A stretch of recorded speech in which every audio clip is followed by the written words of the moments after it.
এখন দুজন চান টান করে এখন গিয়ে দুপুরবেলা আগুন তাপাচ্ছি। দুপুরবেলা ওদের আগুন তাপানো বার করছে, আরেকবার করে চান করাবো। এখন ওদের ভিজাবো, দেখতে থাকো।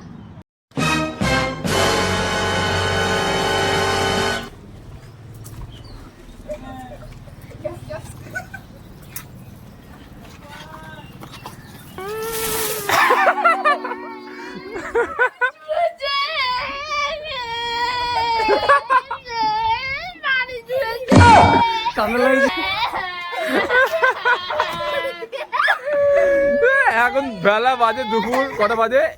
একটা বাজে, একটার সময় আগুন পোয়ায় কেউ। A few moments later. কিরকম লাগলো দুবার চান করে? এখানে আয়। তো দুবার চান করে কিরকম লাগলো? দুবার চান করে এখন ভালো লাগলো না। ভালো লাগলো না? না, তা তুই একটা কথা আমার বল, তুই এই দুপুরবেলা আগুন তাপাচ্ছিলি কেন চান করে? এই দুপুরবেলা আবার কি আগুন তাপায়? দুপুরবেলা আগুন তাপা হচ্ছে কেন বলো তো? হ্যাঁ, আর আমার বিশাল শীত লাগছে। বিশাল শীত লাগছে।